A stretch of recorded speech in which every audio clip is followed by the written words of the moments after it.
और सीधे आपको साबरमती ले चलते हैं। प्रधानमंत्री नरेंद्र मोदी का संबोधन सुनिए। बेरा, नरहर यमीन, सीआर पाटिल, किरीट भाई सोलंकी, मेयर श्रीमती प्रतिभा जैन जी, भाई कार्तिकेय जी, अन्य सभी महानुभाव, देवी और सज्जनों, पूज्य बापू का ये साबरमती आश्रम हमेशा से ही एक अप्रतिम ऊर्जा का जीवंत केंद्र रहा है। और मैं जैसे हर किसी को जब जब यहां आने का अवसर मिलता है तो बापू की प्रेरणा हम अपने भीतर स्पष्ट रूप से अनुभव कर सकते हैं। सत्य और अहिंसा के आदर्श हो, राष्ट्र आराधना का संकल्प हो, गरीब और वंचित की सेवा में नारायण सेवा देखने का भाव हो, साबरमती आश्रम बापू के इन मूल्यों को आज भी सजीव किए हुए हैं।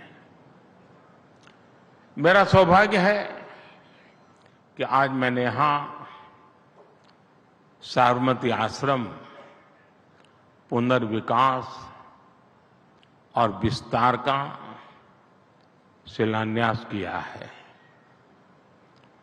बापू के पहले जो पहला आश्रम था, शुरू में जब आए, वो कोचरब आश्रम, उसका भी विकास किया गया है और मुझे खुशी है कि आज उसका भी लोकार्पण हुआ है। साउथ अफ्रीका से लौटने के बाद गांधी जी ने अपना पहला आश्रम कोचरब आश्रम में ही बनाया था। गांधी जी जहां चरखा चलाए करते थे, कारपेंटरी का काम सीखते थे, 2 साल तक कोचरब आश्रम में रहने के बाद फिर गांधी जी साबरमती आश्रम में शिफ्ट हुए थे। पुनर्निर्माण होने के बाद अब गांधी जी के उन दिनों की यादें कोचरब आश्रम में और बेहतर तरीके से संरक्षित रहेगी। मैं पूज्य बापू के चरणों में नमन करता हूं, उन्हें श्रद्धांजलि देता हूं। मैं सभी देशवासियों को इन महत्वपूर्ण प्रेरक स्थानों के विकास के लिए भी बहुत बहुत बधाई देता हूं। साथियों, आज 12 मार्च वो ऐतिहासिक तारीख भी है। आज के ही दिन बापू ने स्वतंत्रता आंदोलन की उस धारा को बदला और दांडी यात्रा स्वतंत्रता के आंदोलन के इतिहास में स्वर्णिम अक्षरों में अंकित हो गई। आजाद भारत में भी ये तारीख ऐसे ही ऐतिहासिक अवसर की नए युग के सूत्रपात करने वाली गवाह बन चुकी है। 12 मार्च 2022 को इसी साबरमती आश्रम से देश ने आजादी के अमृत आश्रम कभी 120 एकड़ में फैला हुआ था। समय के साथ अनेक कारणों से एक घटते घटते घटते घटते केवल 5 एकड़ में सिमट गया था। एक जमाने में यहां 63 छोटे मोटे कंस्ट्रक्शन मकान होते थे और उनमें से भी अब सिर्फ 36 मकान ही बचे हैं। 6-3-3-6 हो गया। और इन 36 मकानों में से भी केवल 3 मकानों में ही पर्यटक जा सकते हैं। जिस आश्रम ने इतिहास का सृजन किया हो, जिस आश्रम की देश की आजादी में इतनी बड़ी भूमिका रही हो, जिसे देखने के लिए, जानने के लिए, अनुभव करने के लिए दुनिया भर से लोग यहां आते हो, उस साबरमती आश्रम को सहेज कर रखना हम सभी 140 करोड़ भारतीयों का दायित्व है। और साथियों, आज साबरमती आश्रम का जो विस्तार संभव हो रहा है, उसमें यहां रहने वाले परिवारों की बहुत बड़ी भूमिका रही है। इनके सहयोग के कारण ही आश्रम की 55 एकड़ जमीन वापस मिल पाई है। जिन जिन लोगों ने इसमें सकारात्मक भूमिका निभाई है, मैं उन परिवारों की सराहना करता हूं, उनका आभार व्यक्त करता हूं। अब हमारा प्रयास है कि आश्रम की सभी पुरानी इमारतों को उनकी मूल स्थिति में संरक्षित किया जाए। जिन मकानों को नए सिरे से बनाने की जरूरत होगी, मेरी तो कोशिश थी कि जरूरत पड़े ही नहीं, जो कुछ भी होगा इसी में करना है मुझे। देश को लगना चाहिए, ये पारंपरिक निर्माण की शैली को बनाए रखना है। आने वाले समय में ये पुनर्निर्माण देश और विदेश के लोगों में एक नया आकर्षण पैदा करेगा। साथियों, आजादी के बाद जो सरकारें रहीं, उनमें देश की ऐसी विरासत को बचाने की ना सोच थी और ना ही राजनीतिक इच्छा शक्ति थी। एक तो विदेशी दृष्टि से भारत को देखने की आदत थी और दूसरी तुष्टीकरण की मजबूरी थी, जिसकी वजह से भारत की विरासत, हमारी महान धरोहर ऐसे ही तबाह होती गई। अतिक्रमण, अस्वच्छता, अव्यवस्था, इन सभी ने हमारी विरासतों को घेर लिया था। मैं काशी का सांसद हूं, मैं काशी का आपको उदाहरण देता हूं। वहां 10 साल पहले क्या स्थिति थी पूरा देश जानता है। लेकिन जब सरकार ने इच्छा शक्ति दिखाई तो लोगों ने भी सहयोग किया और काशी विश्वनाथ धाम के पुनर्निर्माण के लिए 12 एकड़ जमीन निकल गई। आज उसी जमीन पर म्यूजियम, फूड कोर्ट, मुमुक्षु भवन, गेस्ट हाउस, मंदिर चौक, एम्पोरियम, यात्री सुविधा के तरह अनेक प्रकार की सुविधाएं विकसित हो गई है इस पुनर्निर्माण के बाद। और आप देखिए, 2 साल में 12 करोड़ से ज्यादा श्रद्धालु विश्वनाथ जी के दर्शन करने आए हैं। इसी तरह अयोध्या में श्री राम जन्मभूमि के विस्तारीकरण के लिए हमने 200 एकड़ जमीन को मुक्त कराया। इस जमीन पर भी पहले बहुत सघन कंस्ट्रक्शन था। आज वहां राम पथ, भक्ति पथ, जन्मभूमि पथ और अन्य सुविधाएं विकसित की जा रही है। अयोध्या में भी पिछले 50 दिन में 1 करोड़ से ज्यादा श्रद्धालु भगवान श्री राम के दर्शन कर चुके हैं।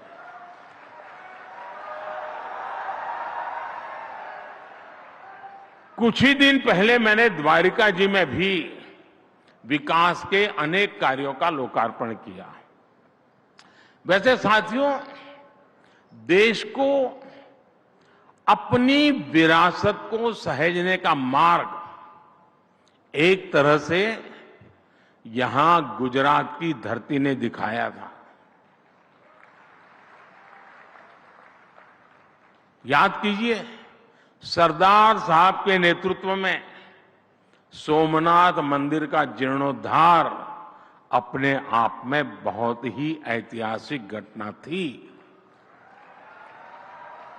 गुजरात अपने आप में ऐसी अनेकों विरासत को संभाले हुए है। ये अहमदाबाद शहर वर्ल्ड हेरिटेज सिटी है। रानी की वाव, चांपानेर और धौलावीरा भी वर्ल्ड हेरिटेज में गिने जाते हैं। हजारों वर्ष पुराने पोर्ट सिटी लोथल की चर्चा दुनिया भर में है। गिरनार का विकास हो, पावागढ़, मोढेरा, अंबाजी, ऐसे सभी महत्वपूर्ण स्थलों में अपनी विरासत को समृद्ध करने वाले काम किए गए हैं। साथियों, हमने स्वतंत्रता संग्राम से जुड़ी विरासत के लिए राष्ट्रीय प्रेरणा से जुड़े अपने स्थानों के लिए भी विकास का अभियान चलाया है। हमने दिल्ली में, आपने देखा होगा, एक राजपथ हुआ करता था। हमने राजपथ को कर्तव्य पथ के रूप में विकसित करने का काम किया। हमने कर्तव्य पथ पर नेताजी सुभाष चंद्र बोस की प्रतिमा स्थापित की। हमने अंडमान निकोबार द्वीप समूह में स्वतंत्रता संग्राम और नेताजी से जुड़े स्थानों का विकास किया, उन्हें सही पहचान भी दी। हमने बाबा साहब आम्बेडकर से जुड़े स्थानों का भी पंच तीर्थ के रूप में विकास किया। यहां एकता नगर में सरदार वल्लभ भाई पटेल स्टैच्यू ऑफ यूनिटी आज पूरी दुनिया के लिए आकर्षण का केंद्र बन गई है। आज लाखों लोग सरदार पटेल जी को नमन करने वहां जाते हैं। आप दांडी देखेंगे, वो कितना बदल दिया है। हजारों लोग दांडी जाते हैं आज।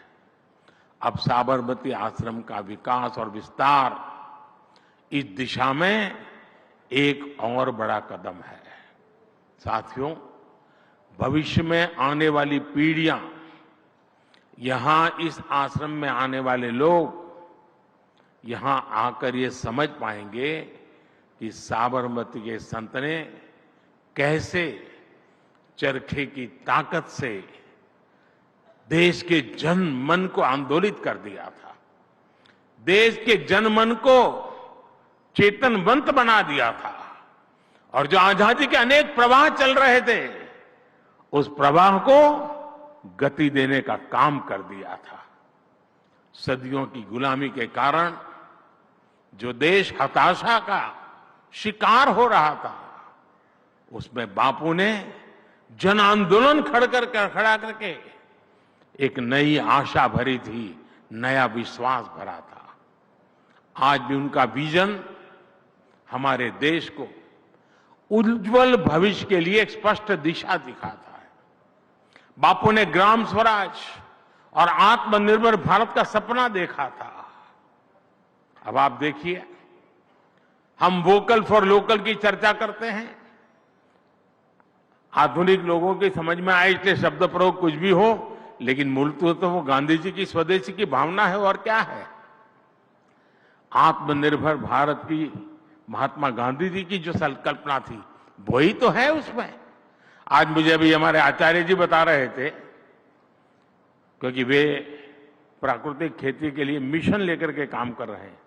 उन्होंने मुझे कहा कि गुजरात में 9 लाख किसान परिवार, ये बहुत बड़ा आंकड़ा है, 9 लाख किसान परिवार अब प्राकृतिक खेती की तरफ मुड़ चुके हैं।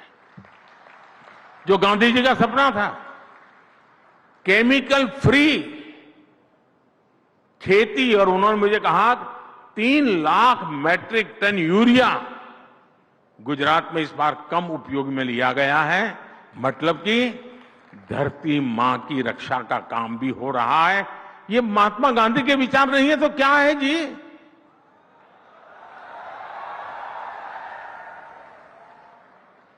और आचार्य जी के मार्गदर्शन में गुजरात विद्यापीठ में भी एक नई जान भर दी है।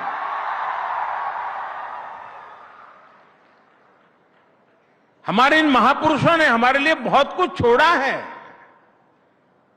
हमें आधुनिक स्वरूप में उसको जीना सीखना पड़ेगा और मेरी कोशिश यही है।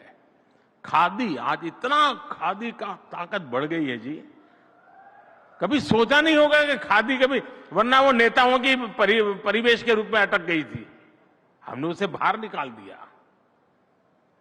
हमारा गांधी के प्रति समर्पण का ये तरीका है और हमारी सरकार गांधी जी के इन्हीं आदर्शों पर चलते हुए गांव गरीब के कल्याण को प्राथमिकता दे रही है। आत्मनिर्भर भारत का अभियान चला रही है। आज गांव मजबूत हो रहा है, ग्राम स्वराज का बापू का विजन साकार हो रहा है। हमारी ग्रामीण अर्थव्यवस्था में एक बार फिर से महिलाएं अहम भूमिका निभा रही हैं। सेल्फ हेल्प ग्रुप्स हो, उसमें जो काम करने वाली हमारी माताएं बहनें हैं, मुझे प्रसन्नता है कि आज देश में गांवों में सेल्फ हेल्प ग्रुप में काम करने वाली 1 करोड़ से ज्यादा बहनें लखपति दीदी बन चुकी हैं। और मेरा सपना है तीसरे टर्म में 3 करोड़ लखपति दीदी बनाने का। आज हमारे गांव की सेल्फ हेल्प ग्रुप की बहनें ड्रोन पायलट बनी हैं। खेती के आधुनिकता की दिशा में वो नेतृत्व कर रही है। ये सारी बातें सशक्त भारत का उदाहरण है। सर्वसमावेशी भारत की भी तस्वीर है। हमारे इन प्रयासों से गरीब को गरीबी से लड़ने का आत्मबल मिला है। 10 वर्षों में हमारी सरकार की नीतियों की वजह से 25 करोड़ लोग गरीबी से बाहर आए हैं और मैं पक्का मानता हूं पूज्य बापू की आत्मा जहां भी होती होगी हमें आशीर्वाद देती होगी। आज जब भारत आजादी के अमृत काल में नए कीर्तिमान गढ़ रहा है, आज जब भारत जमीन से अंतरिक्ष तक नई ऊंचाइयों को छू रहा है, आज जब भारत विकसित होने के संकल्प के साथ आगे बढ़ रहा है, तो महात्मा गांधी जी की तपोस्थली हम सभी के लिए बहुत बड़ी प्रेरणा है। और इसीलिए साबरमती आश्रम, कोचरम आश्रम, गुजरात विद्यापीठ, ऐसे सभी स्थान हम उसको आधुनिक युग के लोगों को उसके साथ जोड़ने के पक्षकार हैं। ये विकसित भारत के संकल्प, उसकी प्रेरणाओं में हमारी आस्था को भी सशक्त करता है। और मैं तो चाहूंगा अगर हो सके तो, क्योंकि मुझे पक्का विश्वास है मेरे सामने जो साबरमती आश्रम का चित्र बना पड़ा है, उसको जब भी साकार होते आप देखेंगे, हजारों की तादाद में लोग यहां आएंगे, इतिहास को जानने का प्रयास करेंगे, बापू को जानने का प्रयास करेंगे। और इसलिए मैं गुजरात सरकार से भी कहूंगा, अहमदाबाद म्युनिसिपल कॉरपोरेशन से भी कहूंगा कि क्या एक काम कर सकते हैं, हम एक बहुत बड़ा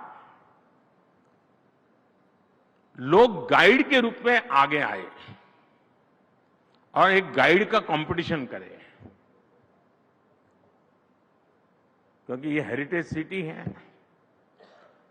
बच्चों के बीच में कंपटीशन हो, कौन बेस्ट गाइड का काम करता है। साबरमती आश्रम में बेस्ट गाइड की सेवा कर सके ऐसे कौन लोग हैं। एक बार बच्चों में कंपटीशन होगी, हर स्कूल में कंपटीशन होगी, तो यहां का बच्चा बच्चा जानेगा साबरमती आश्रम कब बना, क्या है, क्या करता था। और दूसरा, 365 दिन हम तय करें कि प्रतिदिन अहमदाबाद के अलग अलग स्कूल के कम से कम 1000 बच्चे साबरमती आश्रम में आकर के कम से कम 1 घंटा बिताएंगे। और वो जो बच्चे उसके स्कूल के गाइड बने होंगे वही उनको बताएंगे कि यहां पर गांधी जी बैठते थे, यहां पर खाना खाते थे, यहां पर खाना पकता था, यहां गौशाला थी, सारी बातें बताएंगे। हम इतिहास को जी सकते हैं जी। कोई एक्स्ट्रा बजट की जरूरत नहीं है, एक्स्ट्रा मेहनत की जरूरत नहीं है, सिर्फ एक नया दृष्टिकोण देना होता है। और मुझे विश्वास है बापू के आदर्श, उनसे जुड़े प्रेरणा सर राष्ट्र निर्माण की हमारी यात्रा में और अधिक मार्गदर्शन करते रहेंगे, हमें नई ताकत देते रहेंगे। मैं देशवासियों को आज इस नए प्रकल्प को आपके चरणों में समर्पित करता हूं और इस विश्वास के साथ मैं आज यहां आया हूं। और मुझे याद है, ये कोई सपना मेरा आज का नहीं है जी। मैं मुख्यमंत्री था तब से इस काम के लिए लगा था। अदालतों में भी बहुत सारा समय बीता मेरा, क्योंकि पता नहीं भांति भांति के लोग नई नई परेशानियां पैदा कर रहे थे। भारत सरकार भी उसमें अड़ंगे डालती थी उस समय, लेकिन शायद ईश्वर के आशीर्वाद है, जनता जनार्दन का आशीर्वाद है कि सारी समस्याओं से मुक्ति पाकर के अब उस सपने को साकार कर रहे हैं। मैं फिर एक बार आप सबको बहुत बहुत धन्यवाद देता हूं और राज्य सरकार से मेरा यही अनुरोध हो कि जल्द से जल्द इसका काम प्रारंभ हो, जल्द से जल्द पूर्ण हो, क्योंकि इस काम को पूर्ण होने में मुख्य काम है पेड़ पौधे लगाना, क्योंकि एक गीच जंगल जैसा अंदर बनना चाहिए। तो उसमें तो टाइम लगेगा, उसको ग्रो होने में जितना टाइम लगता है लगेगा, लेकिन लोगों को फीलिंग आना शुरू हो जाएगा। और मैं जरूर विश्वास करता हूं कि मुझे तीसरे टर्म में फिर एक बार